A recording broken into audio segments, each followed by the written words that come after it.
Tamil Senior, June 1975. Get ready. 10 seconds. 5 seconds. Start. நமது நாடு சுதந்திரம் பெற்று 27 ஆண்டுகள் ஆகிவிட்டன என்றாலும் உணவு உற்பத்தியில் இன்னும் சுய தேவையை பூர்த்தி செய்ய இயலாத நிலையில்தான் உள்ளோம் என்பதை நாம் ஒப்புக்கொள்ள வேண்டியவர்களாக இருக்கிறோம். இன்றைய நாட்டு நிலையும் இதைத்தான் நமக்கு உணர்த்துகிறது. பருவமழை தவறியதே இந்த நிலைக்கு முக்கிய காரணமாக அமைந்திருக்கிறது. வளர்ந்து வரும் நமது நாட்டின் பொருளாதாரத்தை இந்த நிலை பெரிதும் பாதிக்கிறது. கடந்த பல ஆண்டுகளாக நாட்டு மக்களின் இன்றியமையா தேவையான உணவுப் பொருள்கள் உற்பத்தியில் அரசு உன்னிப்பான கவனம் செலுத்தி வந்துள்ளது என்பதை மறுக்கவோ மறக்கவோ முடியாது. உணவு உற்பத்தியை பெருக்க அவசியமான தரமான விதைகள், உரங்கள், பூச்சிக்கொல்லி மருந்துகள் ஆகியவைகளை வழங்குவதிலும் நீர்ப்பாசன வசதிகளை பெருக்குவதிலும் நவீன விவசாய முறைகளை புகுத்துவதிலும் அரசு தனி கவனம் செலுத்தி வந்துள்ளது என்பதை தெரிவித்துக் கொள்ள விரும்புகிறேன். இதன் விளைவாக உணவு பொருள்களின் உற்பத்தி கணிசமான அளவுக்கு உயர்ந்தது.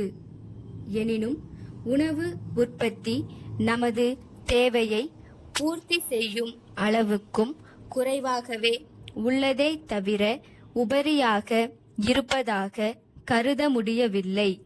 ஆங்காங்கே உணவு தட்டுப்பாடு உள்ளது. இந்த நிலை மாறவும் விலைகள் ஏறாமல் இருக்கவும் தகுந்த நடவடிக்கைகளை அரசு எடுத்து வருகிறது. பொதுமக்களுக்கு நியாய விலையில் அரிசி வழங்கும் ஏற்பாடு நடைபெற்று வருகிறது.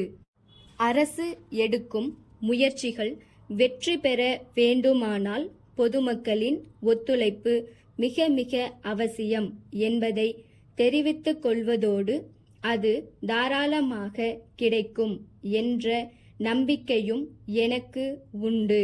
விவசாய பெருமக்கள் தாங்கள் உற்பத்தி செய்த உணவுப் பொருள்களில் தங்களுக்கு தேவையான அளவு போக மீதியை கூட்டுறவு ஸ்தாபனம் அல்லது அரசு துறை அதிகாரிகளிடம் விற்றுவிட வேண்டும் என்று கேட்டுக்கொள்கிறேன். அதேபோல அரிசி வாங்கி உண்பவர்களும் தேவைக்கு மேல் அதிகம் வைத்து கொள்ளக்கூடாது என்றும் கேட்டுக்கொள்கிறேன். கடத்தல், பதுக்கல் போன்ற சமூக விரோத நடவடிக்கைகளில் ஈடுபடுபவர்களை பற்றி ஆங்காங்குள்ள அரசு அதிகாரிகளின் கவனத்திற்கு கொண்டு வருவது ஒரு சிறந்த மக்கள் சேவை என்பதை வலியுறுத்த விரும்புகிறேன். இத்தகைய செயல்களில் ஈடுபடுபவர்களின் மீது அரசு கடுமையான நடவடிக்கை எடுக்க தவறாது என்பதையும் இந்த சமயத்தில் தெரிவித்துக் கொள்ள விரும்புகிறேன்.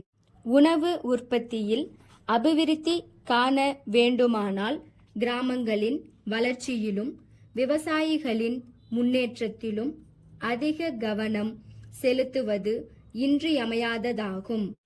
கிராமங்களில் உள்ள மனித சக்தியையும் இதர வசதிகளையும் பெரும் அளவுக்கு பயன்படுத்தி அதன் மூலம் சிறந்த நன்மைகளை பெற திட்டங்கள் தீட்டப்பட வேண்டும் என்று அவர் வற்புறுத்தி வந்தார். கிராமங்களை வாழ வைக்க வேண்டும். கிராம மக்களிடையே இருக்கும் வறுமை, அறியாமை ஆகியவை அகற்றப்பட வேண்டும்.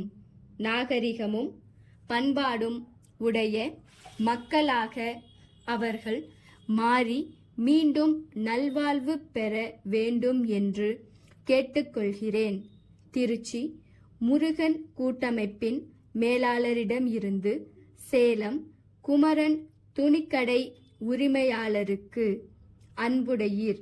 எங்களுடைய அஜந்தா பருத்தி புடவைகள் தங்களுக்கு மிகவும் பிடித்திருக்கிறது என்றும் தங்கள் பகுதி மக்களை அவைகள் வெகுவாக கவர்ந்துள்ளன என்றும் அறிவதில் நாங்கள் பெருத்த மகிழ்ச்சி அடைகிறோம். நாங்கள் கடந்த ஏப்ரல் திங்களில் அனுப்பி வைத்த பட்டுப்புடவையின் விலையை பற்றி தாங்கள் குறிப்பிட்டுள்ளீர்கள். விலையை குறைப்பது இயலாது என்பதை நாங்கள் வருத்தத்துடன் தெரிவித்துக் கொள்கிறோம். அதே சமயத்தில் துணியின் தரத்தை பற்றி மீண்டும் உறுதியளிக்க விரும்புகிறோம். அதே விலைக்கு வேறு எங்கும் அவைகள் கிடைக்குமா என்பது சந்தேகமே.